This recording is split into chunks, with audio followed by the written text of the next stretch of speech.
এই যে রয়েছে ফিট গাড়ি অ্যাক্সিডেন্ট করে এসছে আমাদের কাছে, তো রিপেয়ারিং করবো। ওয়েলকাম টু এপো মোটর রিপেয়ারিং। তো আজকে ডে 6। সকালে গ্যারেজে আসার টাইমে আমি চাবিটা নিয়ে আসতে ভুলে গেছিলাম। পাশে চলছে স্করপিও কাজ, যেহেতু রং হবে বলে এখন পুটিং মারছে। তারপরে আমি শাটার টাটার খুলে কাজের ড্রেস পরে চলে আসলাম কিয়া সেলটসের পাশে, যেহেতু মানিকদা এখন ঘষাঘাষি চলছে। যেহেতু মার্কেট আর বাম্পারটা রং হবে ওই জন্য ঘষাঘাষি করছে, তারপরে মারবে পুটিং। তারপরে আমি চলে আসলাম ফিট গাড়ির কাছে।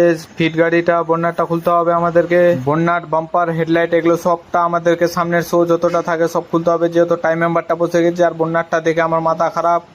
তার পাশে আমাদের ওমনি গাড়িটা কাজ করেছিলাম সেদিন, হিট লাগার কারণে অ্যাক্সিলারেটর তারটা জাম হয়ে গেছে। তারপরে বাম্পার হেডলাইট বন্যার সবকিছু খোলার পরে আমি টাইম মেম্বারটা লেগে গেলাম কেটে বার করে নেব। তারপরে আমাদের কাছে এসেছিল স্করপিও রেড কালারের স্টেনের যেটা এসির ফল্ট হয়েছিল, এই যে মালটা লিক ছিল ওটা লিক সেরিয়ে নিয়ে চলে এসে আবার ফিটিং করবে। তো ফিট গাড়ির টাইম মেম্বারটা কেটে আমি সাইডে রেখে দিয়েছি। আর ভিডিওটা কিরকম লাগলো কমেন্ট করে অবশ্যই জানা, আর ফলো করে নিবা আমাকে।